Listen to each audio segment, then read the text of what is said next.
Welcome to the 57th KAPIHAN of PamCham, but the very first KAPIHAN of the membership committee. At this point, may we acknowledge our corporate partners once again.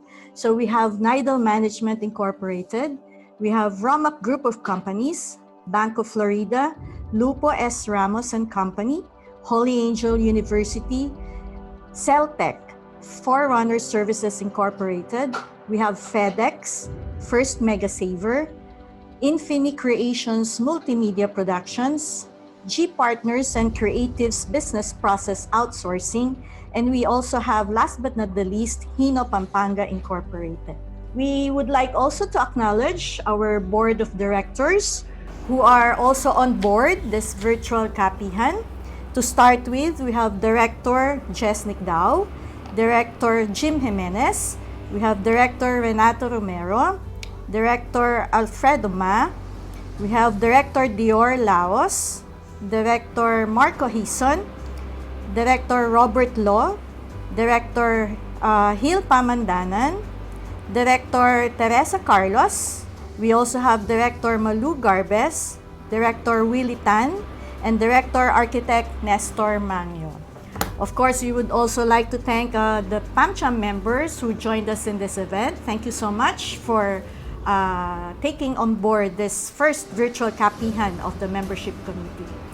So let us have a short trivia on how the KAPIHAN started. Okay, previously the board of directors will call for an informal meeting just over a cup of coffee in exchange of pleasantries in the business sector, some discussions, some plans, comments, and others. The late Levi Lau sponsored the first KAPIHAN where members were invited to take a tour inside their businesses and held a roundtable discussion within the members. It then rounded up with the other board of directors.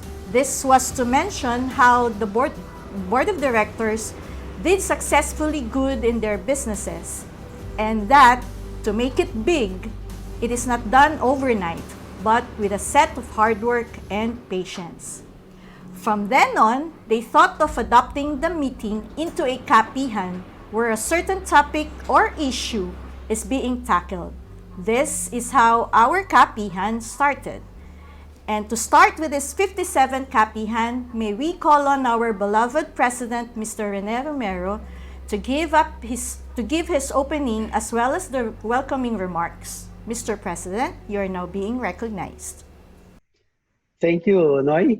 To our guest resource speaker, Attorney Romulo Junji S. Kimbo Jr., Chief Communication Officer of MNTC, Engineer Glenn C. Campos, Vice President, Technology Division of NLEX, Mr. Eugene S. Antonio, Vice President, Metro Pacific Tollways Management Services, Inc., Mr. Roby Tonyada, Assistant Vice President for Government Relations, MPTC, the Board of Directors of the Pampanga Chamber of Commerce and Industry, Inc., PamCham members, guests, ladies and gentlemen, good afternoon. Welcome to our 57th KAPIHAN, which will be held virtually for the first time. Our 56th KAPIHAN was last October 4, 2019, with Dole Pampanga as our guest, discussing various ordinances of the Labor Department that affects businesses, particularly the Occupational Safety and Health or OS law, the expanded maternity leave, and the Kasambahay law, among others. When we planned out our activities for 2020, we had lined up our 57th KAPIHAN for March, our 58th for June, and our 59th for September. But the pandemic made us put all of this at bay. Last August 5, we held our 64th General Membership Meeting, also done virtually, and today, our virtual KAPIHAN. The format of our KAPIHANs, unlike our more formal GMMs, are very relaxed and free-flowing discussion of issues are encouraged.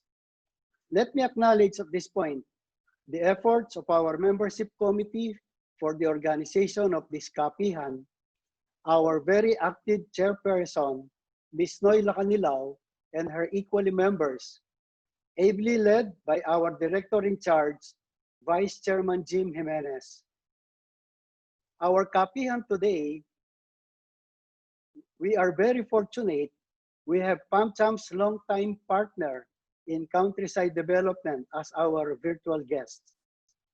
For nearly 17 years since PamCham's reorganization and conversion into the provincial chamber, NLEX have always given priority consideration to PamCham's requests for improvements and enhancement of services at the North Luzon Expressway. In fact, one of its first advocacies of PamCham that NLEX supported and made possible was the adjustment of the expressway speed limit from then 80 kilometers per hour to 100 kilometers per hour. This was followed by the expansion and lighting of the carriageway from Santa Rita in Bulacan to San Fernando, Pampanga. There is also the most recent widening of the access ramps at the San Fernando toll interchanges, the configuration of the traffic control from the rotunda system to the now traffic signalization system, which also resulted in the widening of the NLEX bridge. Most recent is in our request from NLEX, which was initiated by our late chairman, Emeritus Levi Laus, was the assessment of the structural integrity of the NLEX Viaduct in the event of a major earthquake. In our meeting with NLEX executives last January, also attended by Ms. Lisette Laos Velasco, who sits as a member of the board of directors of NLEX, rehabilitation of the viaduct was already programmed. We may have to request an update on this later on in the discussion. Likewise, PamCham support can always be relied upon by NLEX, especially on matters that will further benefit the North and Central Luzon business communities. Let me end my message here because I want to dedicate as much of our time, KAPIHAN's time, to the presentation and discussion, followed by questions from our members. Thank you very much, and again, good afternoon. Let us all admit that we are all using the NLEX roads to, from, and within Pampanga. And we are very fortunate that in today's 57th KAPIHAN, we have our discussion focused on NLEX latest updates. This has to be disseminated to everybody. And so, let us now hear our Executive Director, Ms. Joyce Del Rosario, as she introduces our guest speaker for today. Ms. Joyce. Good afternoon. Our guest speaker is concurrently the head of communication and stakeholder management of Metro Pacific Tollways Group and of NLEX Corporation. He has been involved in private sector infrastructure projects in the Philippines in the power, toll road, telecommunications, airport terminal, and cement terminal sectors for more than 20 years. Prior to joining the company in 2000, he spent 9 years as a member of the project machinery infrastructure team of a global Japanese trading house, which implemented several project finance transactions. He also has substantial public sector experience, having worked for the government agencies in planning and implementing multilateral official development assistance infrastructure projects. Upon joining the company, he organized an in-house legal team focusing on the management of legal documentation for the project financing agreements, the construction contracts, the ROW expropriation cases, and regulatory approvals relevant to the operations of the company. PamCham members and guests, let's give a warm welcome to our guest speaker for this afternoon's KAPIHAN, Attorney Romulo S. Kimbo, Jr.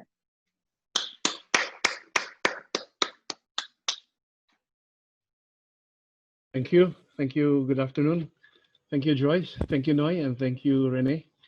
Always happy to see familiar faces, and we thank you. We thank the PamCham for this opportunity to once again address you guys. It's always a pleasure to sit down with you and look upon the what's in store for the future. And our last meeting in January was very fruitful. At the same time, we had no idea, no inkling that we were going to be beset by COVID in the following weeks. Be that as it may, before I introduce the topic, my colleagues are here. So if there are going to be difficult questions, will you please allow me to call a friend? Uh, uh, the COVID obviously has affected the NLEX and the SETEX severely. I was earlier in a conversation with Rene that when the NLEX is basically a mobility enabler.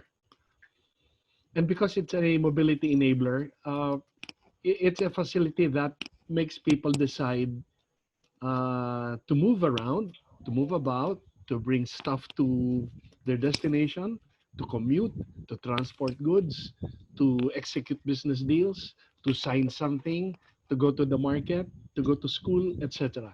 So it's really a part of our daily lives. Little did we know that from the past experience in the NLEX, there are very rare instances where the market or the customers actually don't get to use the NLEX. And I'm talking about the Pacquiao fight.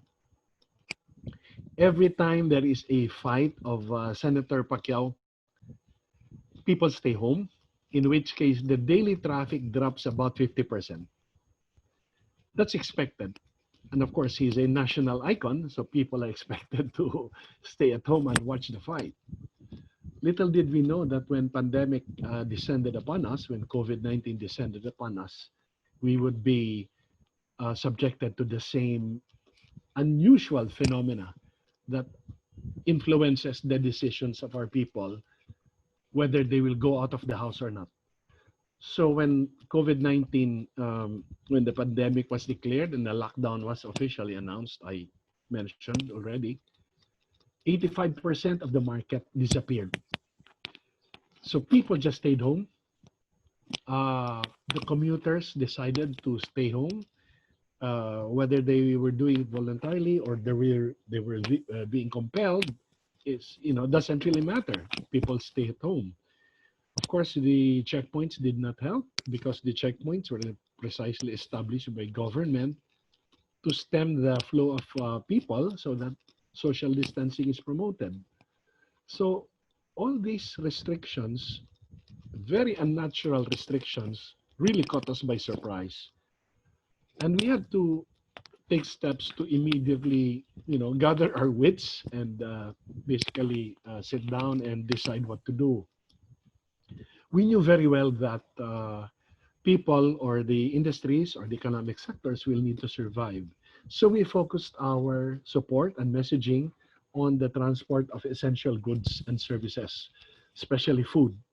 So we instructed our teams to see to it that the travel of goods from to and from the central and northern Luzon should be unhampered. Number two, we will provide free toll for medical frontliners, which we have been doing, basically to support the COVID-19 efforts. We had actually no idea obviously, how long the pandemic will last and how long the ECQ will last.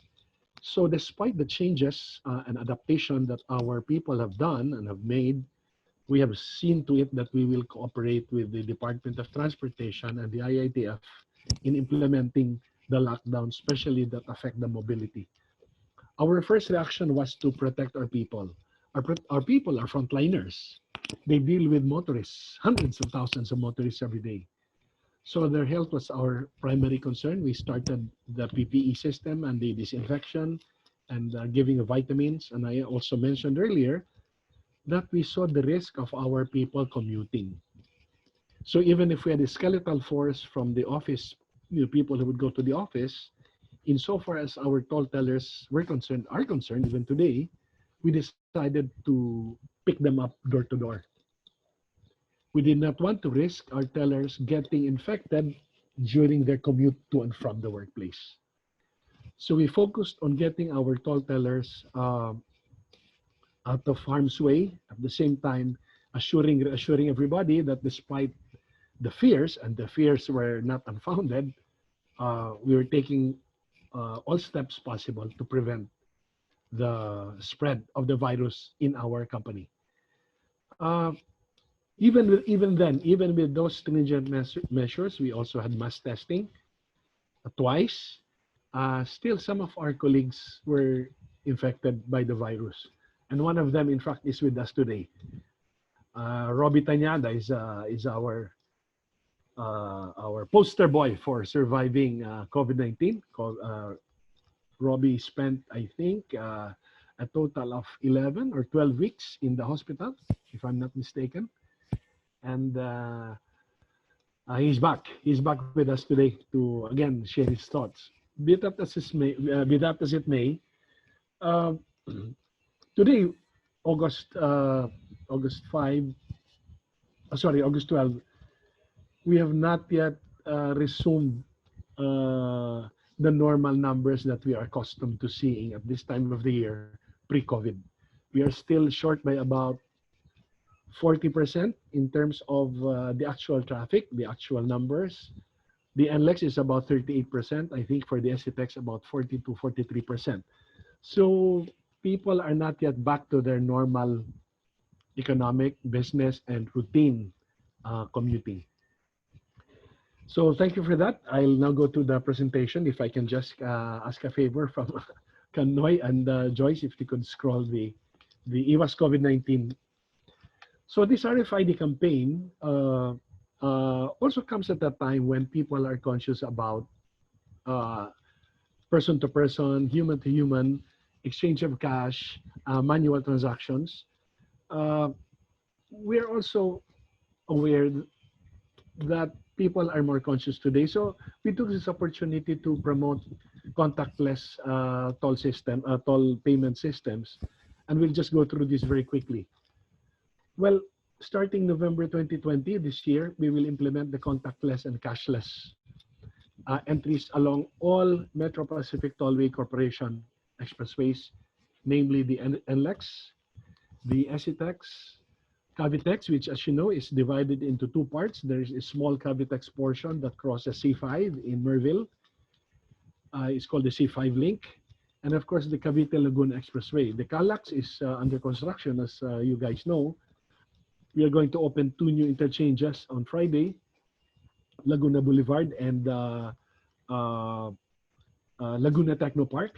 So between SLEX, Mamplaza and exit, and Santa Rosa, there will be two new interchanges. So this is one of the best shortcuts today to go to Tagaytay. Well, why do private and public vehicles need to use RFID? I guess the reason is obvious. The expressways could be your first and our first and last contact, physical contact with each other. In other words, as long as the toll booths are manned by our colleagues, then this is still the source of physical contact. Well, why do we need your support? We want to mitigate the threat of COVID-19 to the delivery and production of goods and services. Of course, it goes without saying that the commuters also need to be protected. Well, is this a win-win solution? Well, many factors have come in since we started this campaign. Basically, you guys will be able to protect your people and your stakeholders. We will also be able to protect our people. When we talk with our LGUs, LGU partners, the mayors, especially those LGUs traversed by all the expressway systems, are very happy that we are in sync with promoting contactless transactions in the expressways. Next, please. Okay, so, well, the Department of Transportation through the LTFRB actually announced already last May 14, if I'm not mistaken, or issued a memo circular 2020-20 mandating all public vehicles using the tollways to install RFID stickers pursuant to the TRB program. So we are now ramping up our stickering activities with public utility vehicles, UV Express, jeepneys even, of course buses, and other public utility vehicles like trucks for hire, and of course buses to the extent that they're able to travel already to shift to RFID. This week, we expect the Department of Transportation Secretary Tugade to issue another department order, this time mandating private vehicles, all private vehicles, to install RFID stickers uh, as long as they are going to use the expressways. Next, please.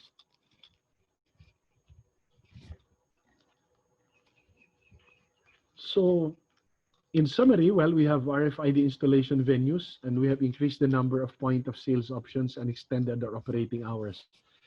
By the way, 24/7 installation of RFID stickers is already available. That's in the Bocaue southbound uh, barrier. It's in the extension barrier, or the new barrier at the back of the big one, on the side of the big one. There's a 24/7 installation area, and of course reloading. And of course in Balintawak northbound, before you enter the big toll plaza, there's also 24/7 installation. So non-stop RFID installation is also possible, or you can do it, you know, on 24/7 basis on those two locations. We're also doing special installation activities in your area. We have already done it for some areas of Bulacan, some areas of Angeles and San Fernando. We intend to continue with this special dedicated stickering events for RFID, and I think maybe some of your members will be interested. We'll be happy to do this as soon as possible. Next, please.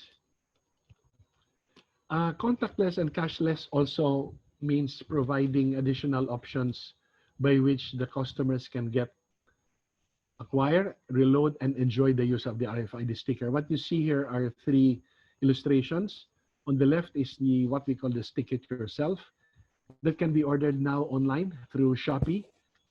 We are already enjoying online orders through Shopee for the Easy Trip RFID sticker, which, as you know, is a paper thin, RFID device that the subscriber can simply install by himself upon receiving it via Shopee online. The second illustration is about the reloading partners. We have more reloading options today, apart from the bank partners and apart from the 7-Eleven walk-in reloading. We are now adding all these bank reloading options. On the third illustration, we are also ramping up the customer support for information on checking your load. So it's easy to check your load. Just go to the Easy Trip website. And if you have an account, the Easy Trip already has an app.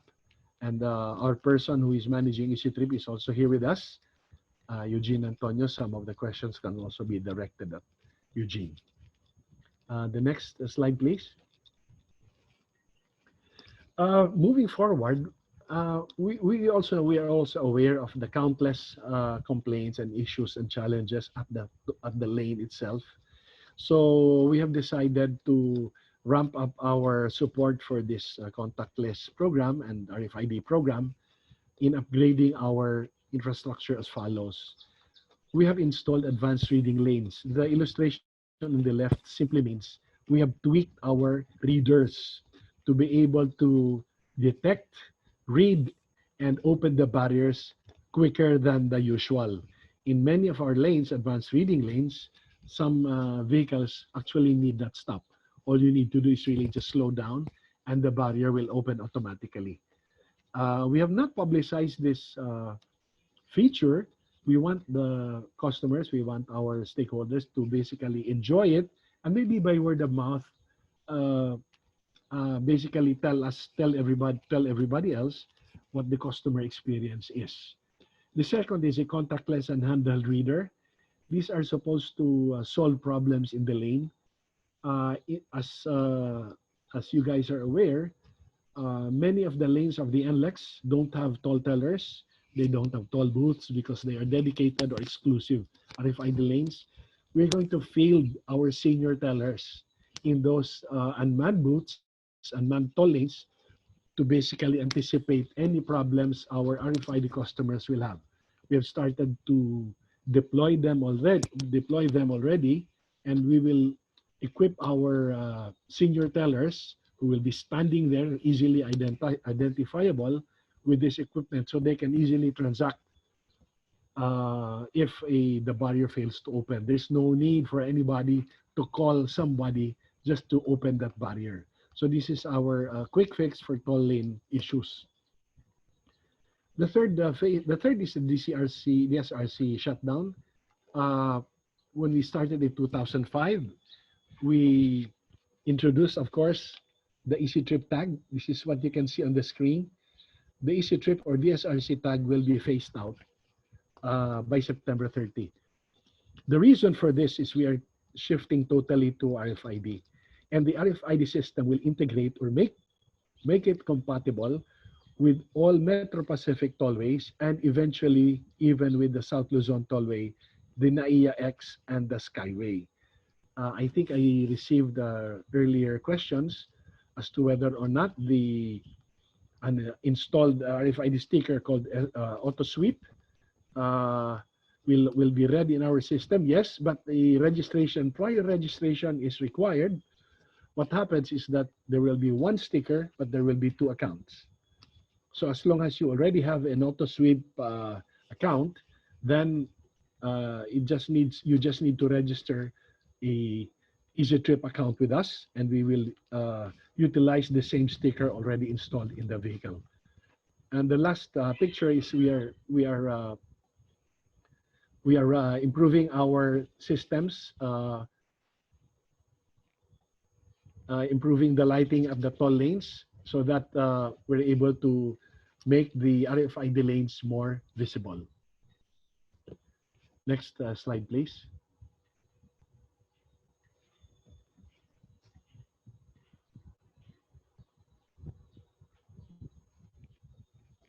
Okay, so in response to our program for a full RFID program this year, we have started NLEX has recently reopened the Ciudad de Victoria Toll Plaza or the interchange, and we have opened new projects this year. The one on the left is the NLEX Harbor Link.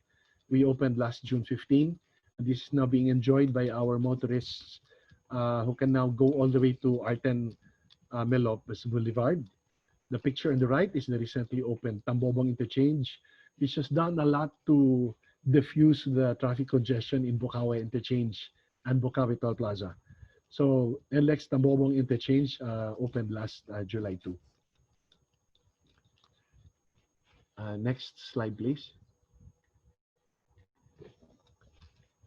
Well, sorry, I jumped the gun on the cashless interchanges. So Metro Pacific is opening selected interchanges, which will be all RFID from here on. The Ciudad de Victoria or Philippine Interchange, Philippine Arena, we recently reopened it. And if there is a cash customer who will use it, of course, he's okay, but he will be asked to install the RFID on the spot.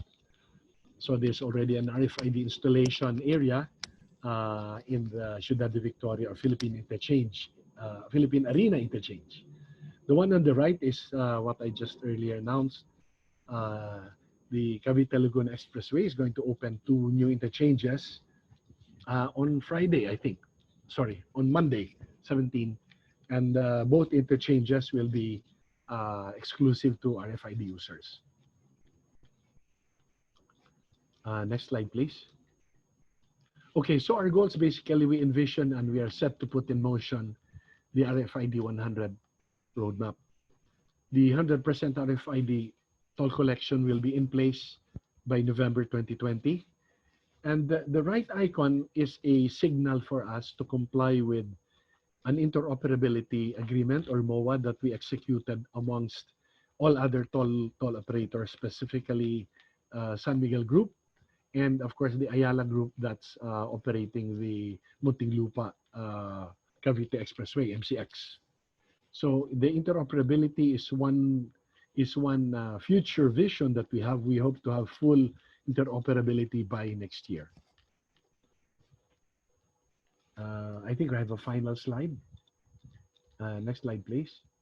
Thanks. So we'd like to tell our stakeholders like the Pampanga Chamber of Commerce, together we will defeat this global pandemic, and adhering to an RFID campaign will of course improve our chances for social distancing and mitigate the risks of infection.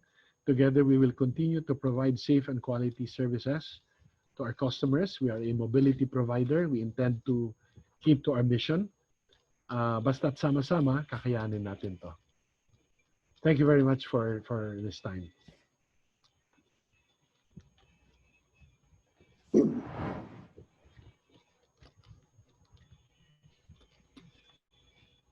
Presentation and vital information, Attorney Kimbo. We will be opening the open forum session now, but before we do that, we would like to acknowledge first our panelists for the open forum.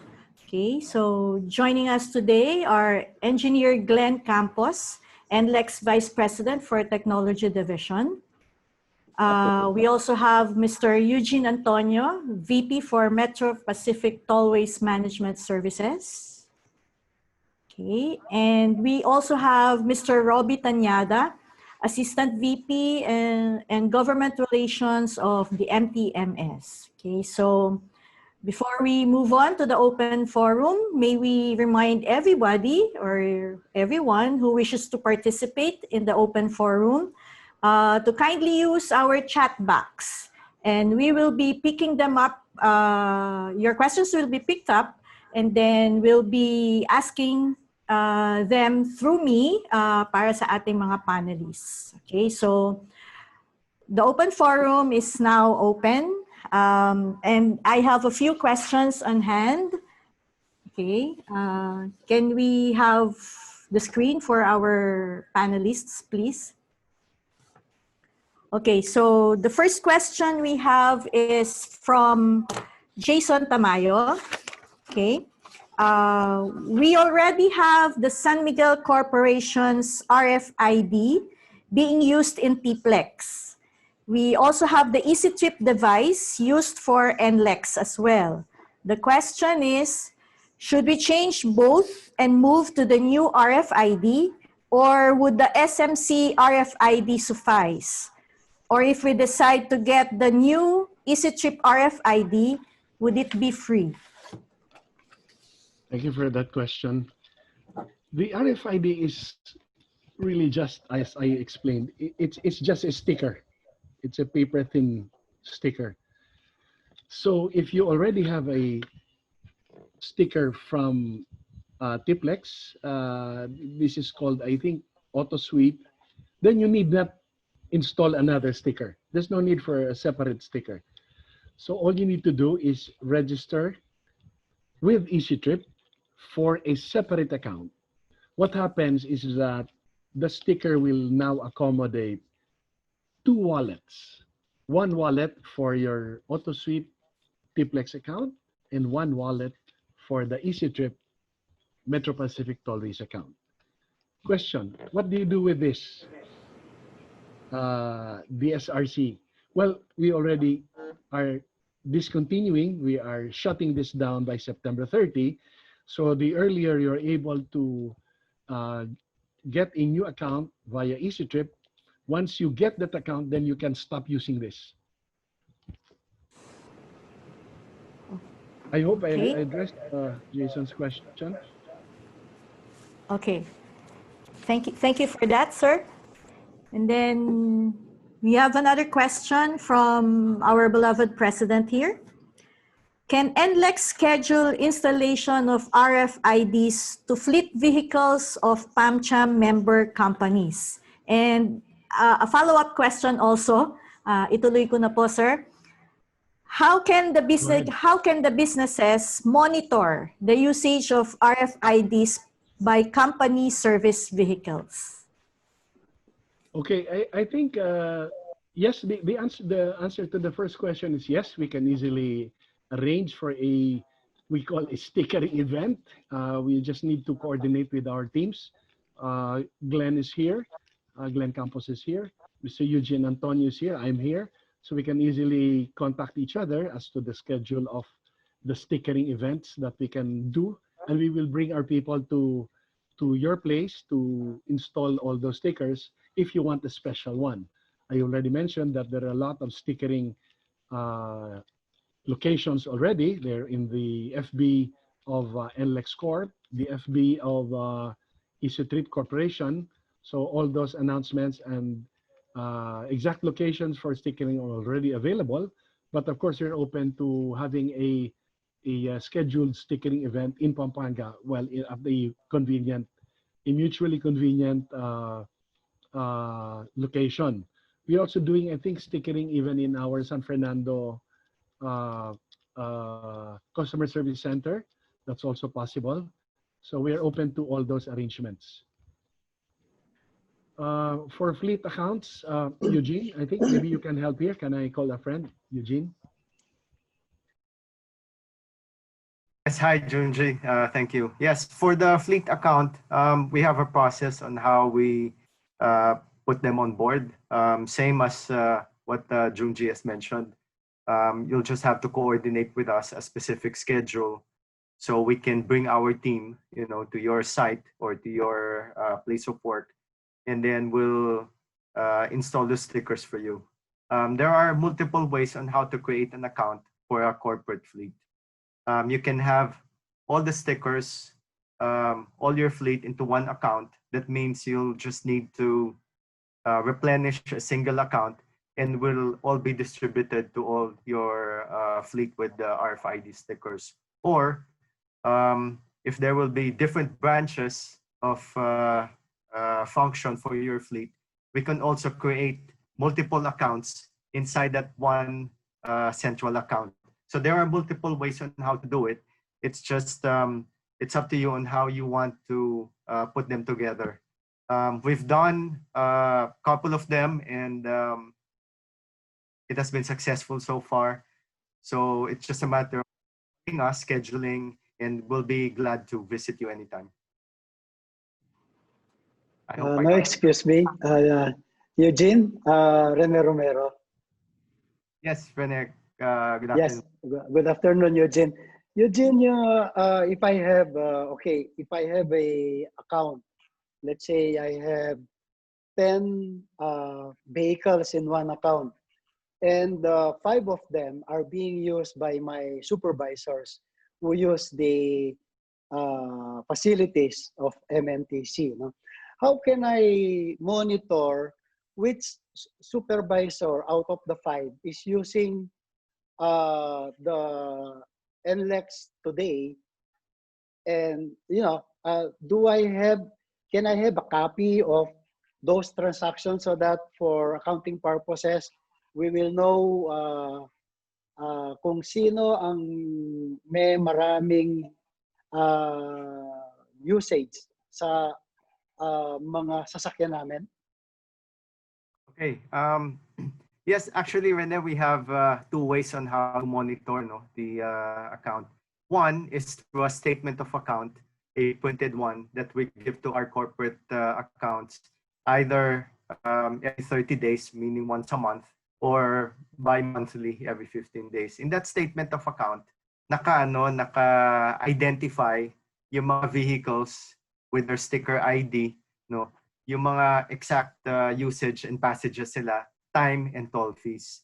Now, in some cases where probably it's difficult to identify itong sticker na to, ID number, belongs to someone, we can always put an ID name, in those stickers. We've actually done this for some of our class 2 clients, just a matter of identifying.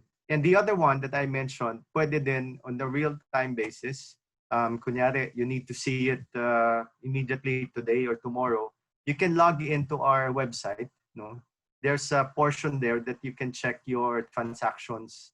You can check on your electronic statement of account that is regularly updated. Similar to credit cards, you can either wait for your paper statement of account or view it in their website.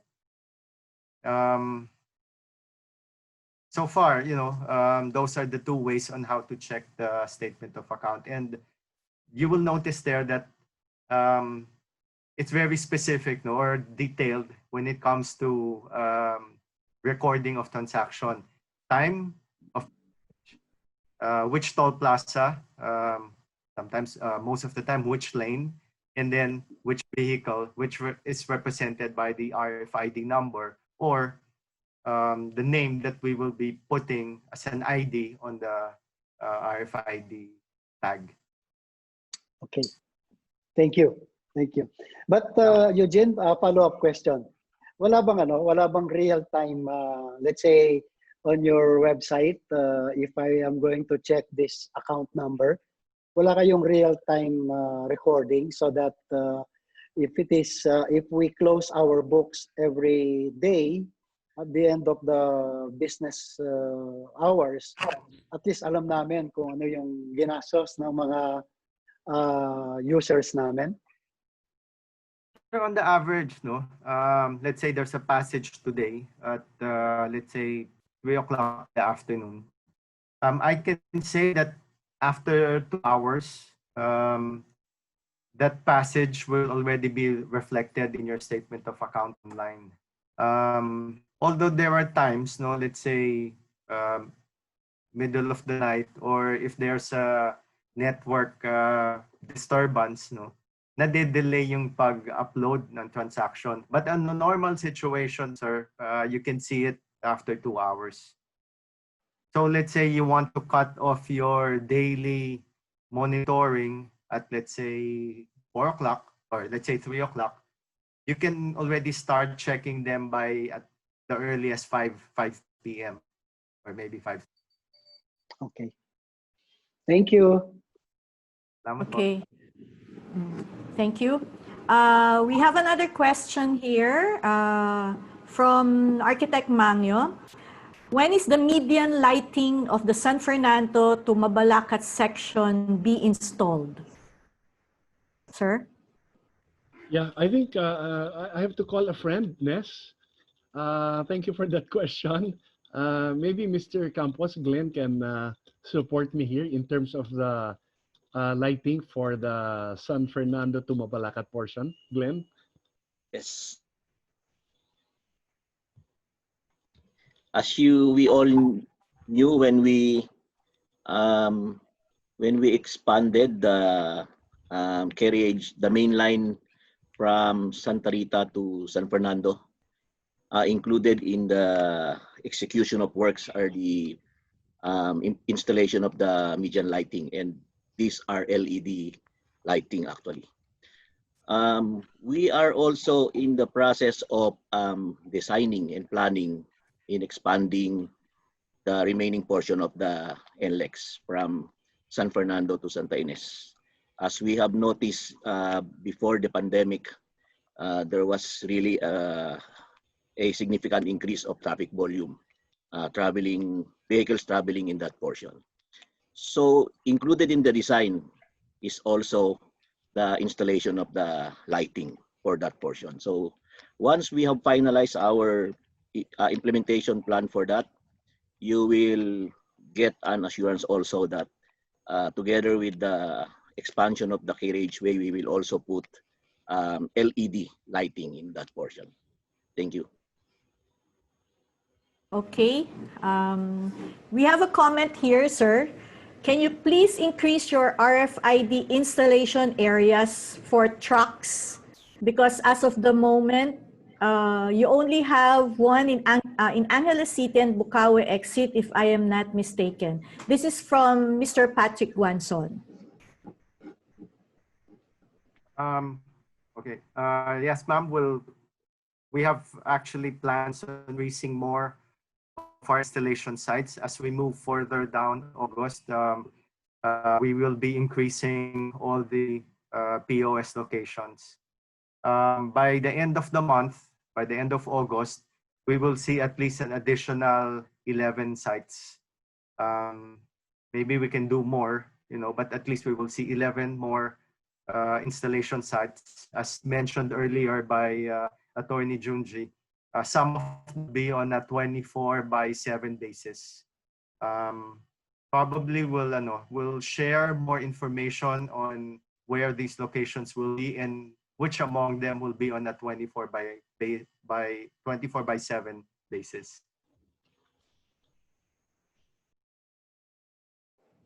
Another question from Raymond Jose Morales.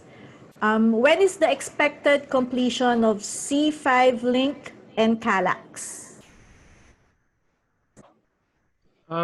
Thank you for that question. The C5 link is really part of the Cavitex system. It's of course a Metro Pacific Tollways network, part of our network. The first part, the flyover from Merville to C5, CP Garcia and vice versa, was opened last year, November. No, earlier than that, I think sometime August last year. So the second section from Merville to Sucat, the section from Merville to Sucat is divided into two sections. We have two subsections. It's now under construction by two construction companies. We intend to finish that also before the end of 2021 by next year.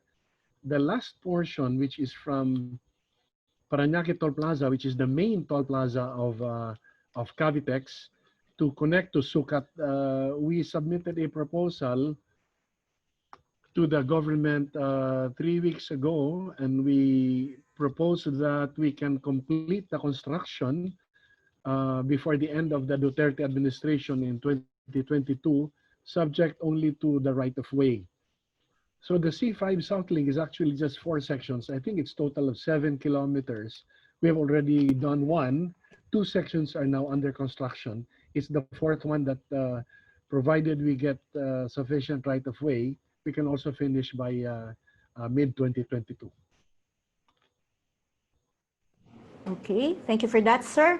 And another question actually from Billy San Juan. How about the target opening of the Santo Tomas NLEX 2 exit? Maybe I should, thank you for that question. I think I'll call a friend. Maybe Robbie has better information. Robbie, are you there? Yes, RSQ. Good afternoon, PamCham. Yes, we continue to coordinate with our project proponents and main movers, namely the DPWH, and through the initiatives as well of the Santo Tomas local government and Congressman Rimpi Bondok. As you know, the proposed Santo Tomas exit is linked with the Lubao-Guagua Santo Tomas Minalim alignment that is ongoing. That is doing good progress. We continue to monitor that. And of course, the exit to the NLEX would be through the proposed Santo Tomas interchange. We understand that there is a budget allocation that will be with the Department of Public Works and Highways Region 3 to undertake that. And so to have compliances for traffic management, design approvals, and all other compliances, especially with the regulations of the Toll Regulatory Board, we continue to monitor for a timely implementation with everyone concerned. So as a matter of having the definite timetable, we do not have that as of yet, but we continue to monitor the progress of the LGMST and likewise with the Pampanga Ring Road, which is being budgeted and allocated by the different districts of the province of Pampanga. Thank you. Okay, thank you for that, sir.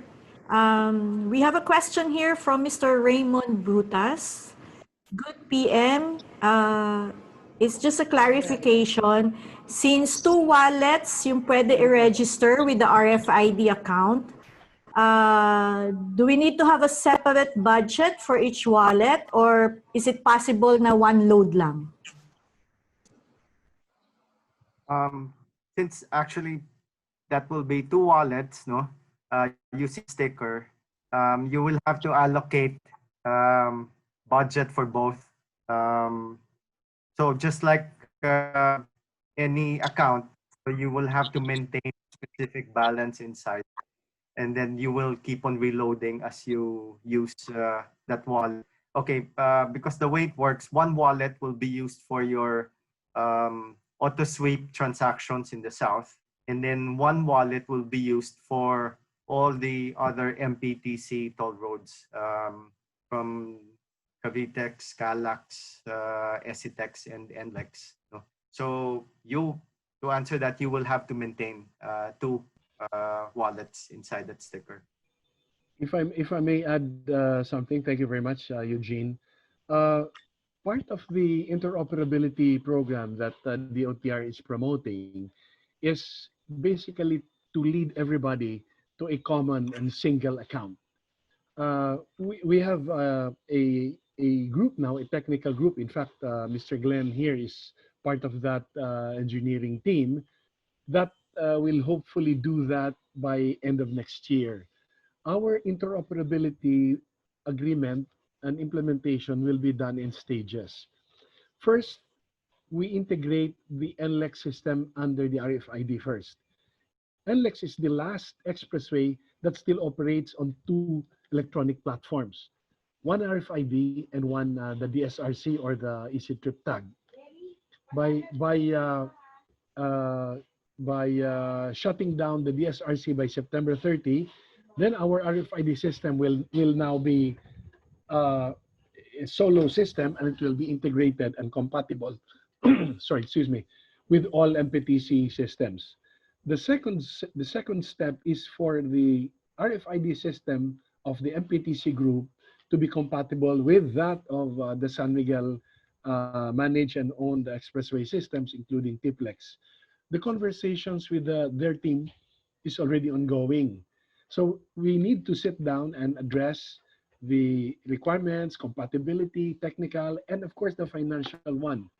For now, we are happy with a situation where we will have two wallets and one sticker. We do not, of course, intend to have another sticker for that. But the future we are looking at is actually to have no barrier. No barrier, meaning there's no toll booth or no toll plaza anymore. That is for the future.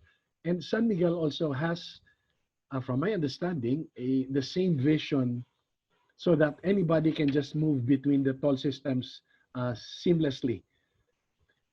Maybe the PamCham members are already aware today that the Skyway 3 construction is is ongoing, sorry.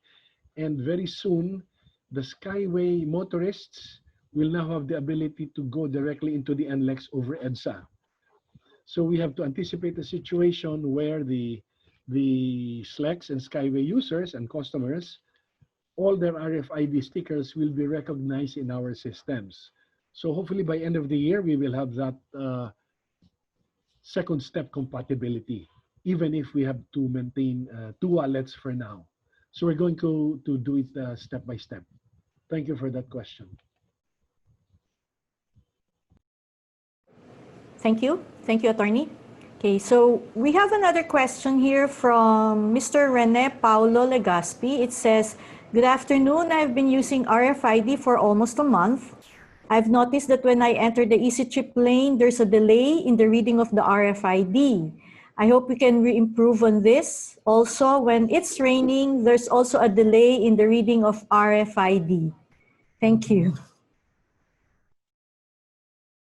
Thank you very much for that comment. We are aware, of course, of the challenges, the complaints on social media, and we are fortunate today that our technology guru here, Glenn, is available today to answer those questions.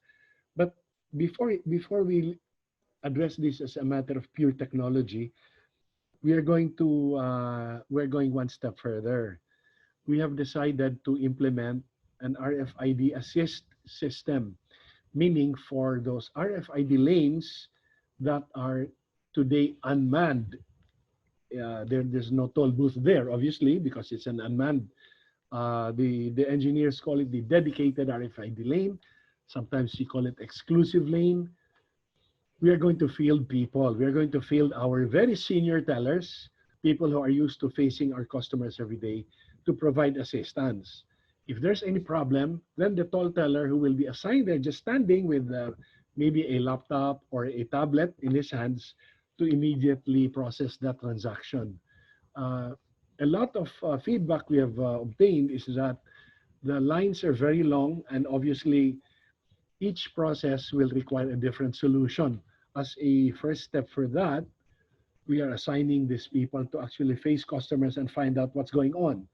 If it's going to be a bad account, if it's going to be there's something wrong with the sticker, if for some reason the customer has no cash, he's actually a cash user but he doesn't have a sticker at all.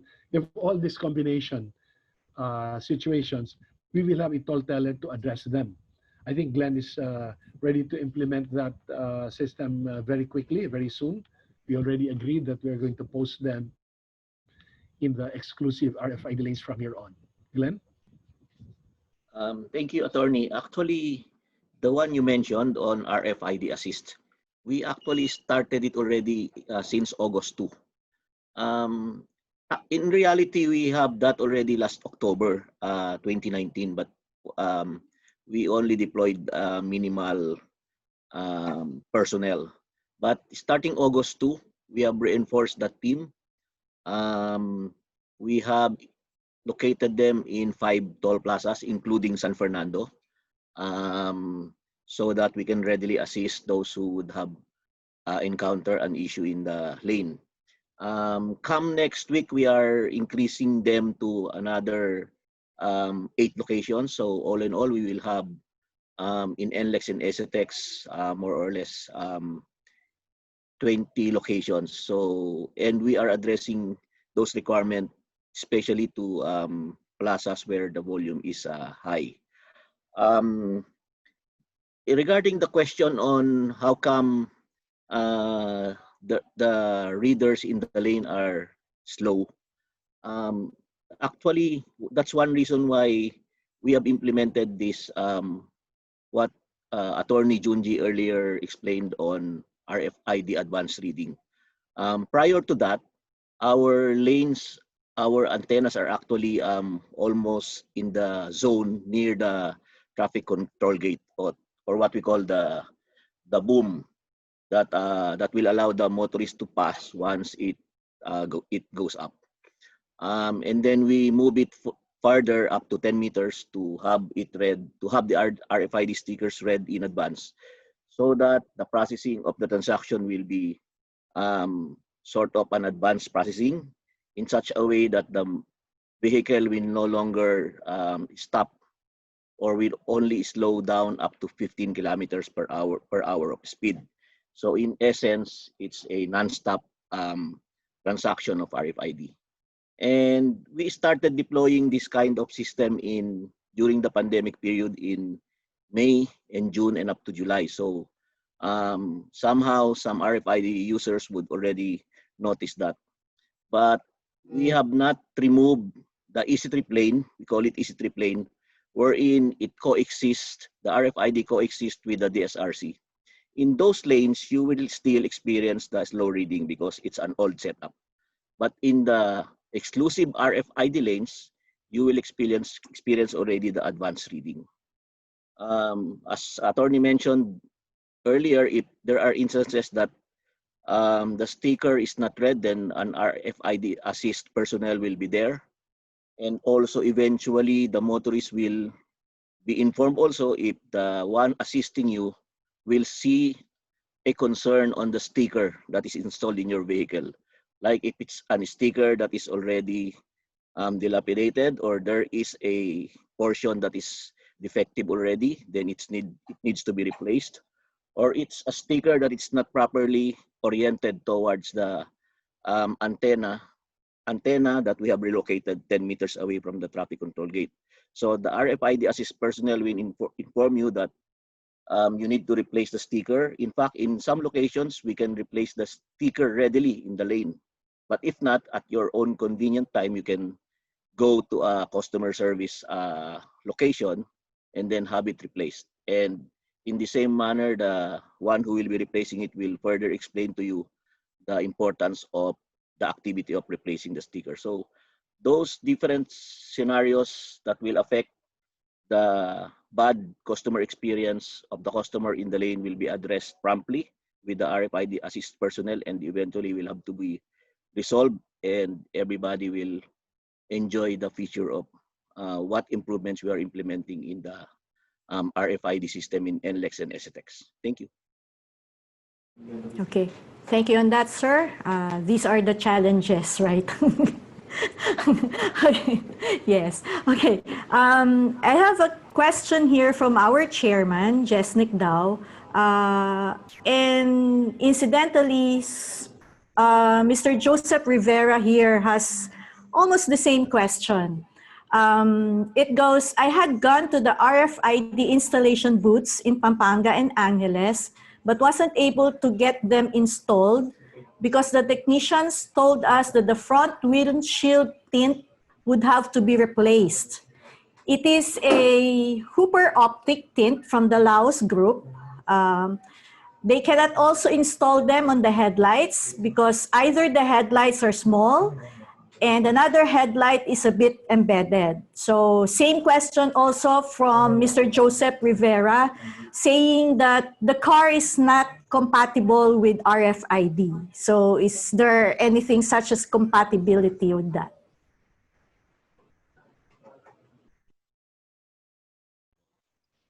Yeah, Glenn, can you or Eugene, can you support? I'll answer Thank you. first on the technical part, and then Eugene can reinforce on what available options the motorists can have. On the technical part, RFID is a wireless system. It operates in the band UHF band of 918 megahertz to 1 gigahertz.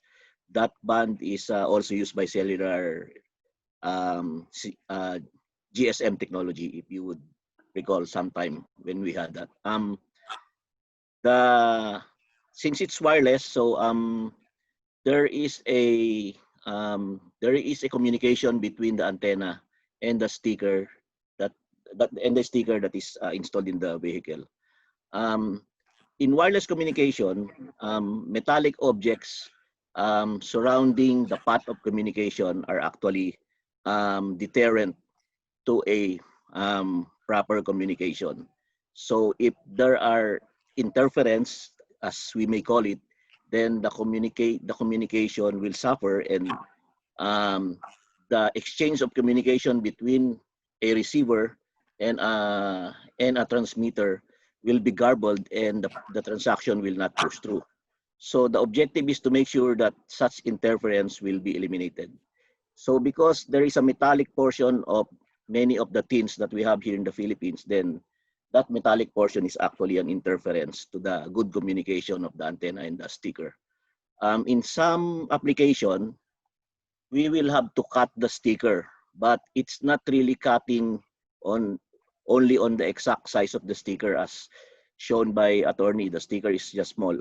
We needed to actually allow for bigger space so that the metallic portion will definitely not interfere with the signal or the communication. So in that aspect, I think many of us vehicle owners will not really agree on having a big cutout in the tint.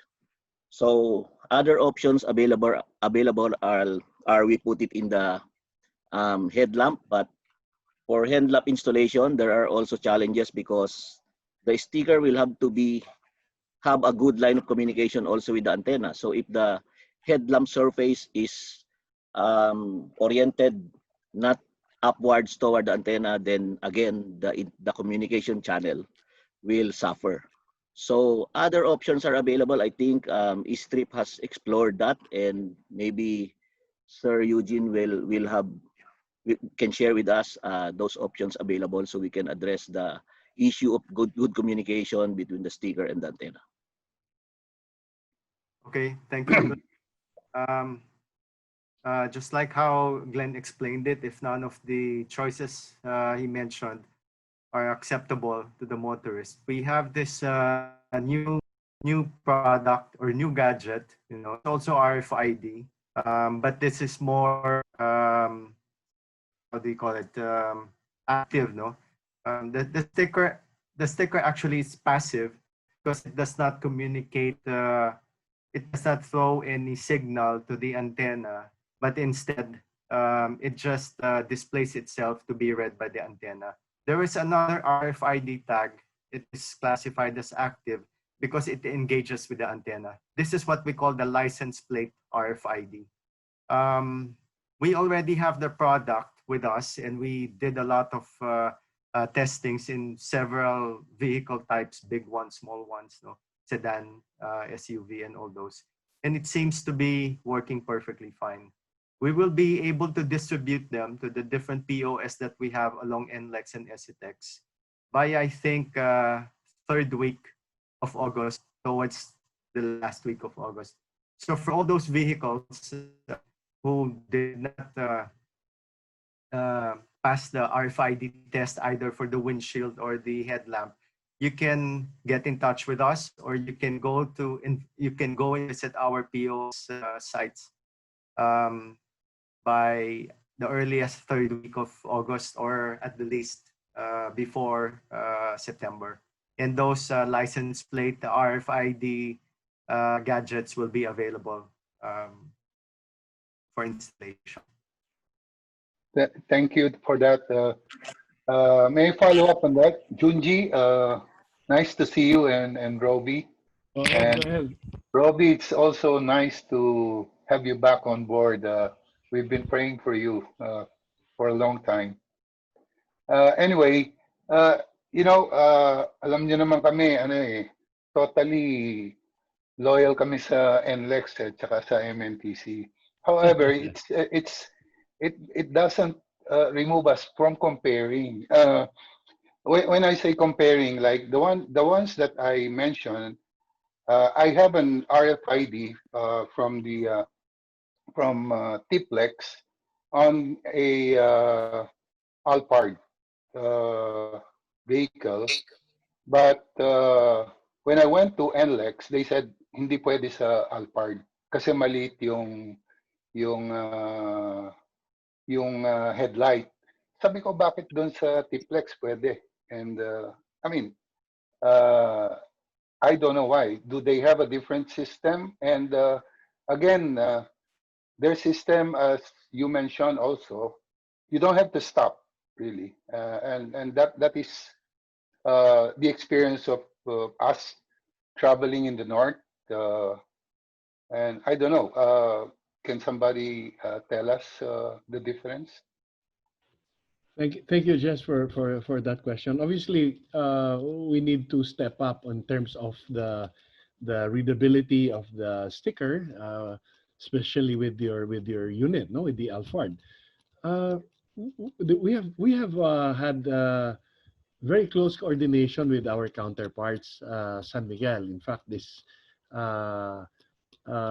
backroom or discussions are ongoing, and we get to compare notes. Also in terms of the RFID system.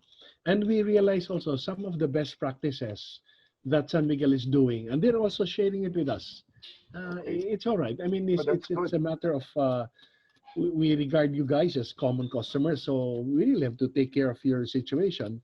And we are aware that there is comparison, which we don't mind at all. And in fact, it's a challenge to us to basically address any issues of comparison. For your question, I think maybe Glenn is in a better position to answer that in terms of the vehicle itself that has an RFID. Glenn, would you have any idea? Actually, we have yet to make that testing with San Miguel. We actually had 2 weeks ago a technical discussion with a group of San Miguel on the Tiplex side. We will make those tests that needs to be done, like the example that Sir Jess mentioned, trying it on vehicles that should work both in TPLEX and in SETEX and NLEX, and vice versa. So the one that you provided, Alphard, it's a good input. We will consider that in the testing, but so far we have not gone so far on that analysis. So I have yet to establish, and No, maybe may I just say that the technicians in the Angeles area mentioned to me that all the Alpards that applied for an RFID or have all been rejected rejected. Yeah. because of that. Yeah, I don't know why, but let me just go back, and I think that's a good news for us that there will be a new one that will be placed In on the license plate. the License plate. on the license plates, because the Upper Optic is one of the best tint you can ever have. So it's like if you replace it with an ordinary tint, The masyado inferior namang one. sayang. Yeah, inferior. Yeah, agree. Pinromote sa amin ni Mr. Laos yan eh. Kaya Yes, kami yes, din yes. kami mga taga PamCham ginagamit namin yan. Yep. We know that, sir. So hopefully we can wait naman until the end of August, you mentioned. Kasi, Yeah, we are discussing that with TPLEX. Yeah. No. I mean the RFID. Yeah, third week of August. Yeah, the one mentioned by Eugene. Actually, Eugene, they imported it, and it's already in the Philippines. So they are just making sure everything is tested and validated. Okay, thank you.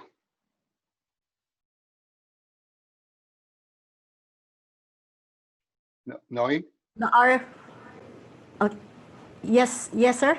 Okay. Yeah, So yeah. in relation to the RFID pa rin po, we have a question here from Mr. Reynaldo David. Hi to everyone. What is the proper procedure to follow when we are charged erroneously upon exit of the expressway? Can we contest it at a later point in time if we are in a hurry? Yes, sir. I'll answer first because the first portion is technical, and then the next portion Eugene maybe can add on the subscription side. On the technical, the notion of being charged farthest is because of the display in the toll fare display or toll fare indicator in the toll lane. That shows that you are charged more than what you expected to be charged because you only traveled a portion of the expressway. So in that case, you have the perception that you are charged the farthest distance. That happens in occasions where during the exit, the software that we have in the lane would fail to get the information of the entry from another server. So in effect, the lane system will display a computation that will assume that you came from the farthest distance. But while you have that perception, our system has built-in self-correction that will eventually match your entry information to your exit information and will eventually update the charging of your account. And in most instances, it's actually no longer reflected in your EasyTrip subscription account. So there is a self-correction mechanism in place. We are improving that. Actually, it's a limitation. We are improving that so that soon there will be no longer such situation that you will have the perception that you have been overcharged in your travel.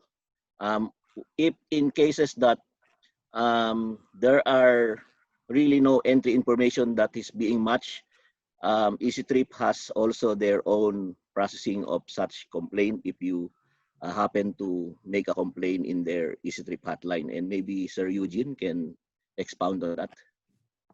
Yeah, actually, absolutely. No, that's the reason why we have those statement of account printed out or can be viewed on the website. No, absolutely, you can inquire about certain transactions. If you it's not the right transactions, we have a process on how to address that and how to fix it. Part of it actually has already been mentioned by our colleague here, Glenn, that we look at the, let's say, time of passage, we look at the system, and then there will be some corresponding credits or there will be some reversals, no? But those will be cascaded to the customer. We have our hotline, our EasyTrip hotline that you can call just in case you noticed anything from your electronic online statement of account. No, if I may, actually, I'll type it here. The number is actually 8555-7575. That's our hotline number for EasyTrip for regarding anything in your transactions with EasyTrip.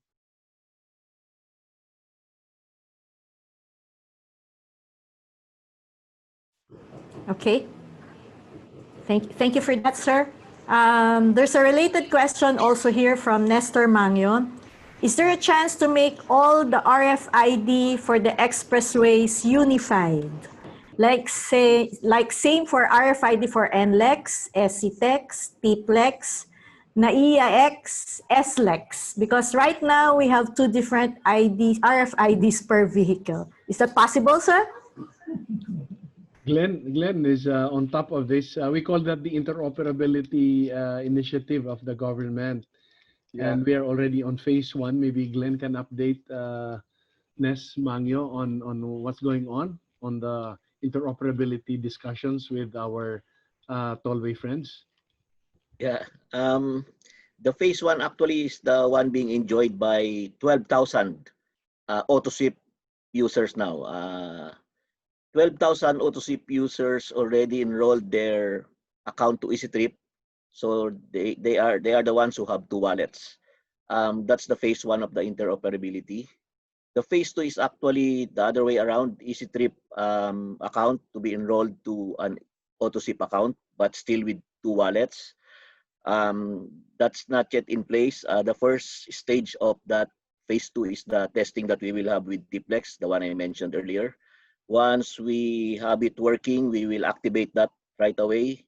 And the next one that will be activated is San Miguel allowing SLEX, NAIAX, and STAR in Batangas to be included in the completion of the phase 2. The phase 3 is the one that is what we call unified.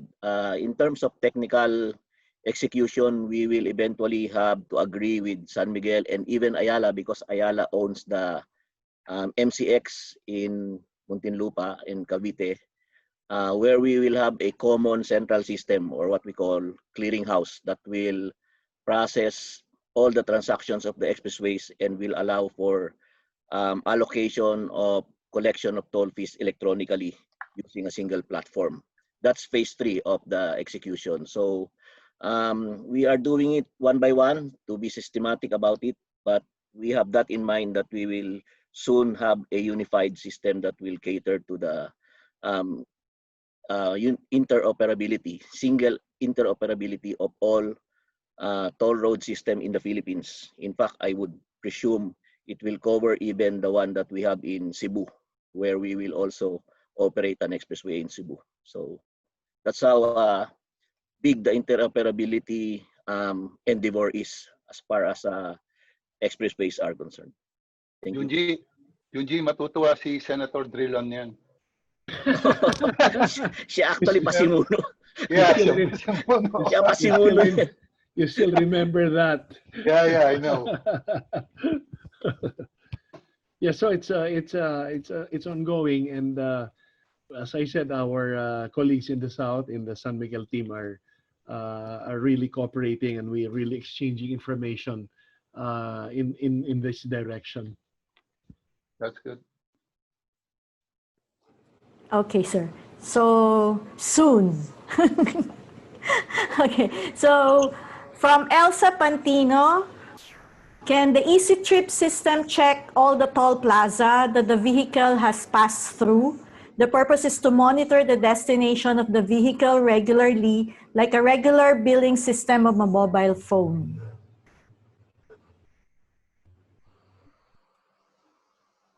Yeah, I think Eugene Okay. can Actually, yes, you can see it similar to the billing statement of a mobile phone, similar to the billing statement of a credit card. The EasyTrip billing statement of account is very much similar. No, it will tell you the time of entry, the toll plaza, even the toll lane, no, which you entered, and then when you exit, it will also tell you the toll plaza where you exited, the toll lane that you used, and time of exit. It will also show you, let's say, if you have multiple stickers, no, or multiple vehicles in that, it will also tell you which sticker or which car exited at a specific time. It's there. The comfort that you will see all your transactions in the statement of account.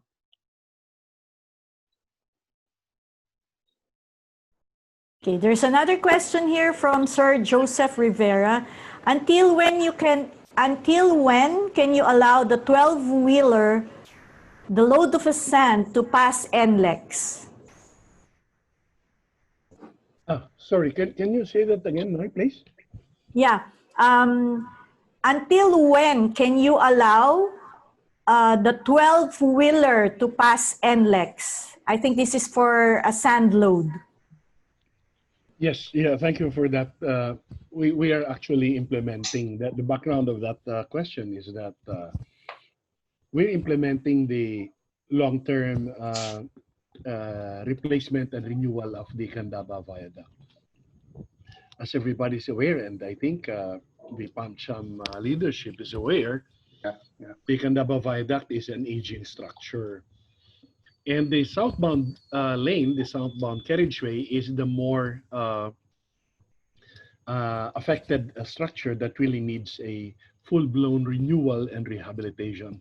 So we have a 5-year program to improve, rehab, repair, upgrade the Candaba Viaduct, which is actually a very strategic structure that connects Central Luzon and Metro Manila.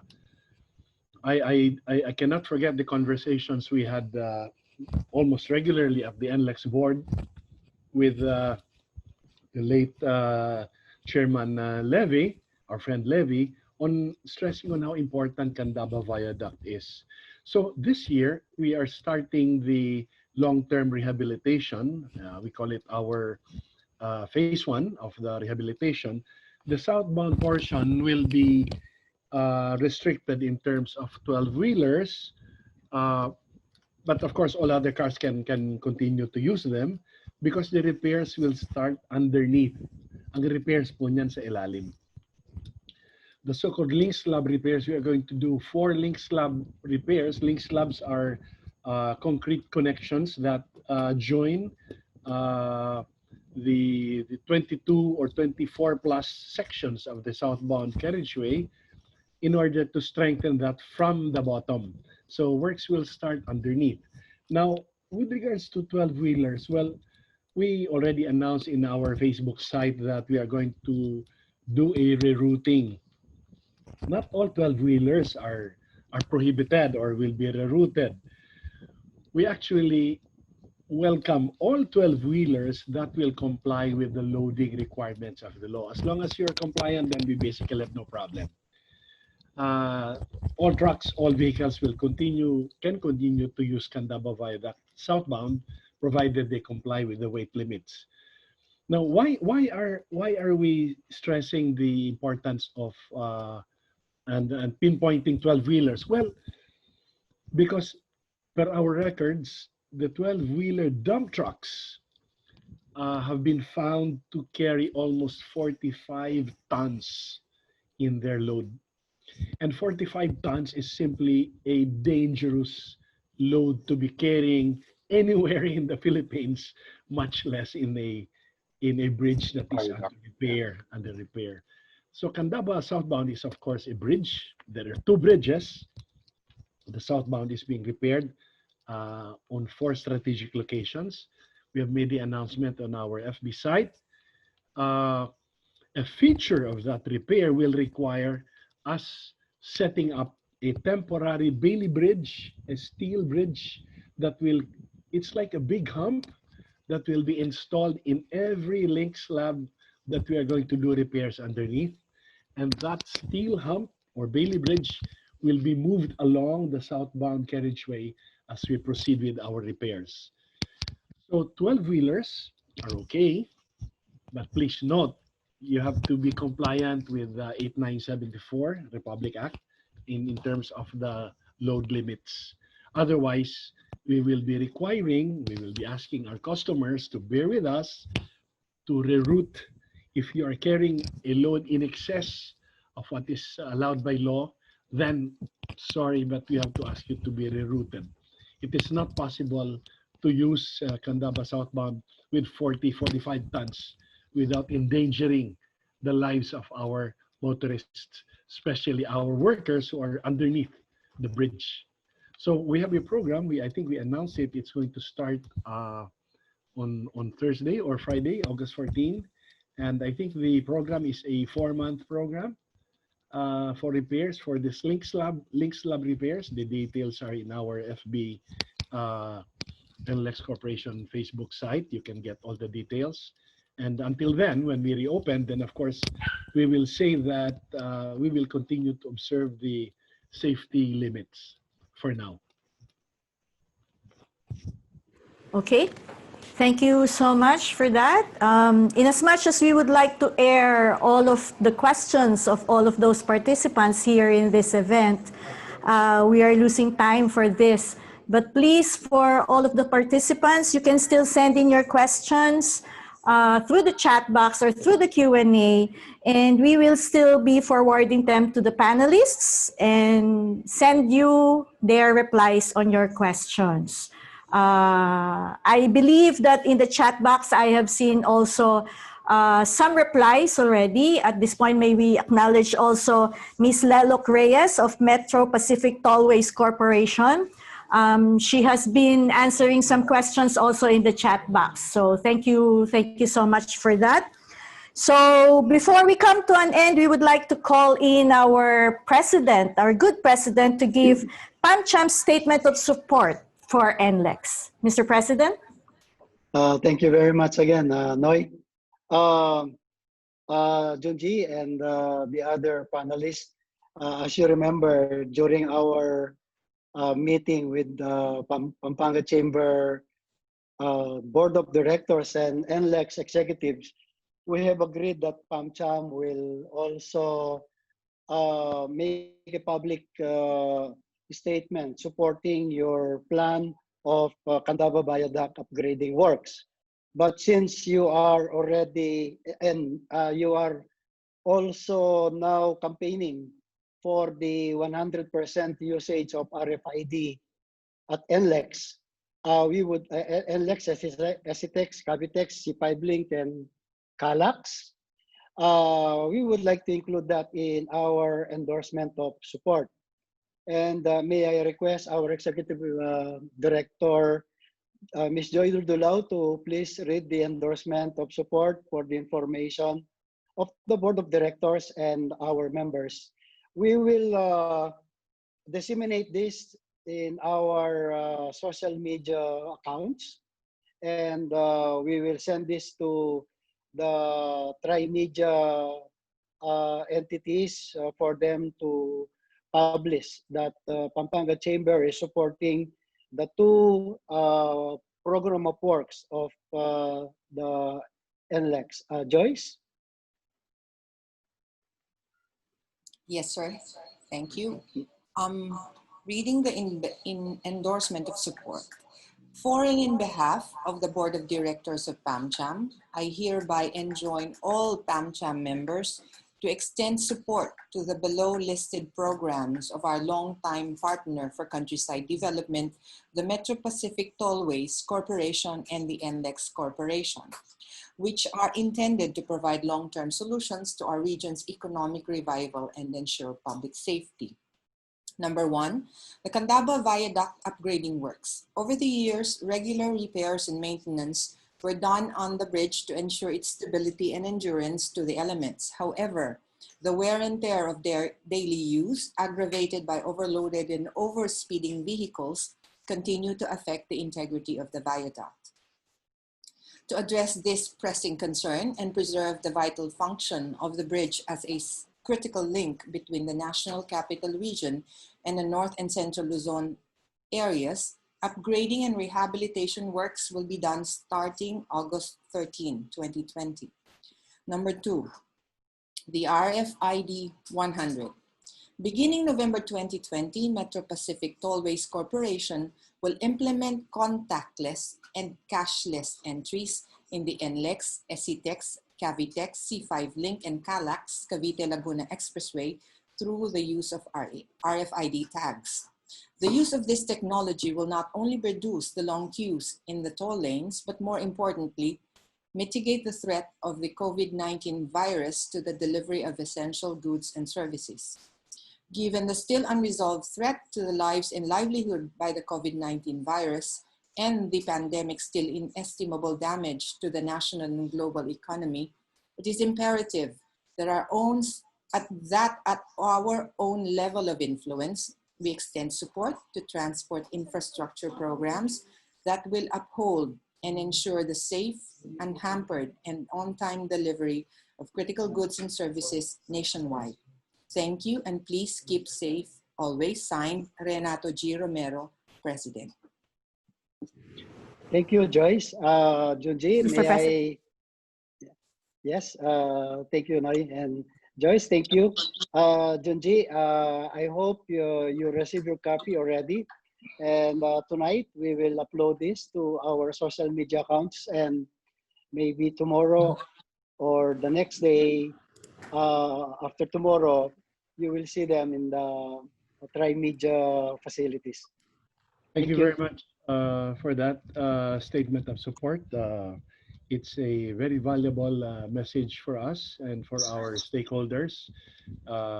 We also are grateful that the PamCham continues to share our vision for providing infrastructure to our countrymen, especially in Central Luzon.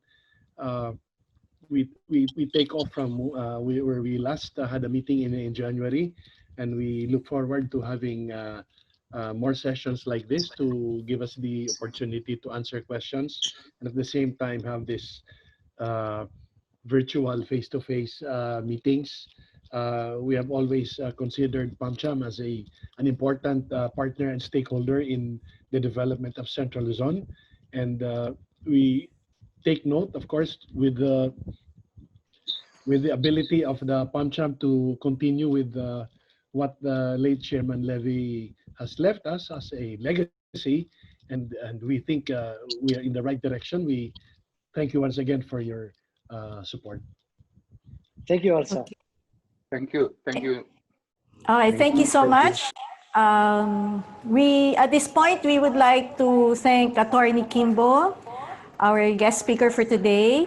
And then we would also like to thank the panelists, the engineer Glenn Campos, Mr. Eugene Antonio, and Mr. Robbie Tanyada. Thank you so much. Our heartfelt gratitude to all of you. Before we give the closing remarks, we would like to raffle out 5 gift certificates from Mix and Match worth 600 pesos. Yan. The winners were electronically drawn by our technical support staff, and the winners are as follows. We have Mr. Ron Sangil, Mr. Raymond Jose Morales, Mr. Patrick Guanzon, Mr. Dwight Agulan, and Miss Andrea Sigua. Yan. Congratulations po. You can claim your gift certificates at PamCham office and show any identification card. Okay. So let's hear it from our Vice Chairman and our Membership Committee Director, Mr. Jim Jimenez. Good afternoon, everyone. Firstly, I would like to thank NLEX for being our guest this afternoon. I'm very sure the info given to us would be very useful in our resiliency program in our businesses.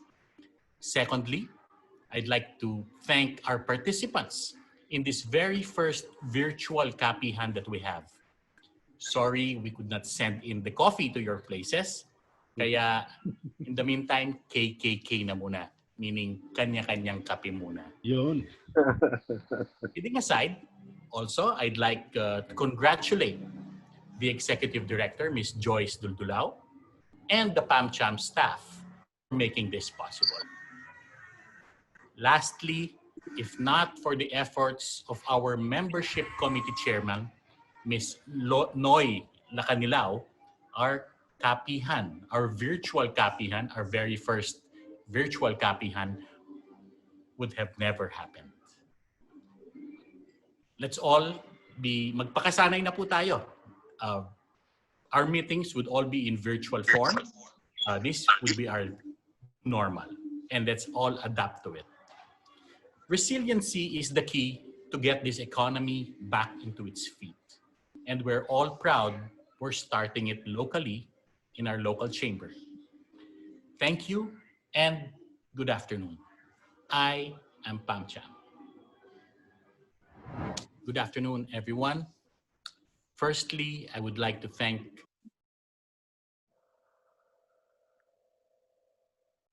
We'll keep you posted for any events in PamCham through our social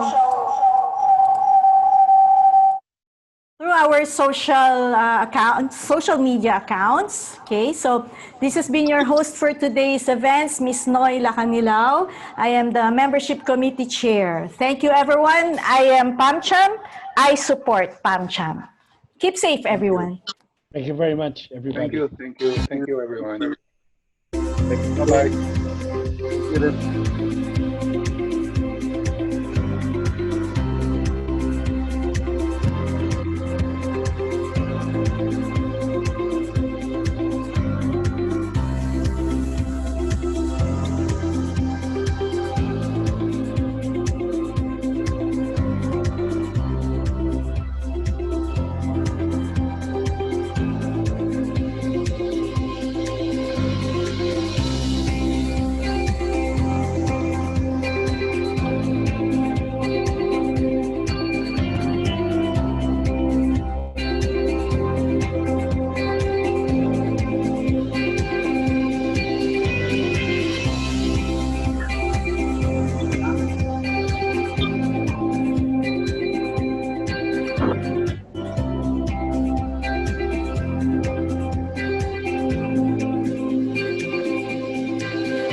This is Holy Angel University, considered as one of the most beautiful campuses in the country. HAU offers accessible quality education that transforms students into persons of conscience, competence, and compassion. With its full range of academic programs and services, HAU has been producing achievers, leaders, trailblazers, and more for over 85 years. Holy Angel University, Laus Deo Semper. Top-of-the-line appliances ba ang hanap mo? Are you looking for the latest gadgets? Or maybe world-class furniture? Ano man ang hanap mo, mga pang-home man o office solutions? We've got you covered only here at First Mega Saver.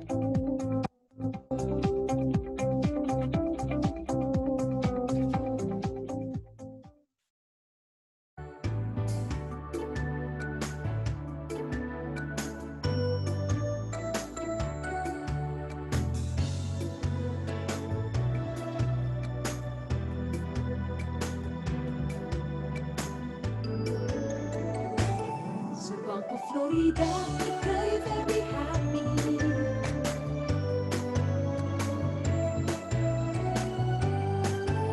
In a fast-paced world where you can get left behind in just a blink of an eye, it's so tempting to just drop everything and stop.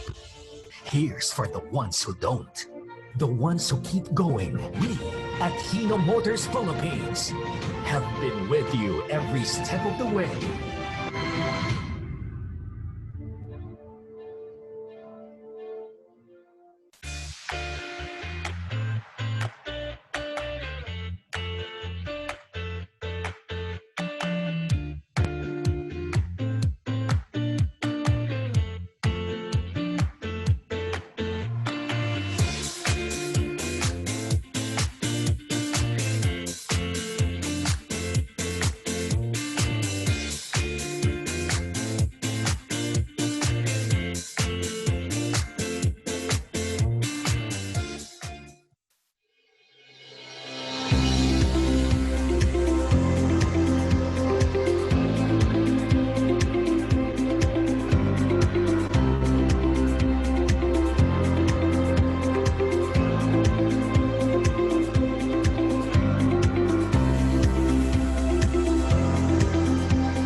This is Holy Angel University, Considered as one of the most beautiful campuses in the country, HAU offers accessible quality education that transforms students into persons of conscience, competence, and compassion. With its full range of academic programs and services, HAU has been producing achievers, leaders, trailblazers, and more for over 85 years. Holy Angel University, Laus Deo Semper. Top-of-the-line appliances ba ang hanap mo? Are you looking for the latest gadgets? Or maybe world-class furniture? Ano man ang hanap mo, mga home man o office solutions? We've got you covered only here at First Mega Saver.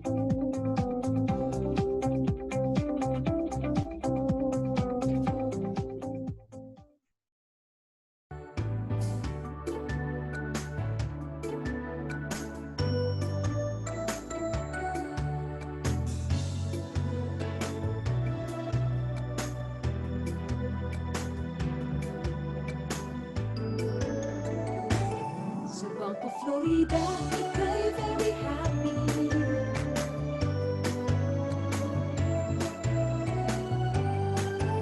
In a fast-paced world where you can get left behind in just a blink of an eye, it's so tempting to just drop everything and stop. Here's for the ones who don't, the ones who keep going. We at Hino Motors Philippines have been with you every step of the way.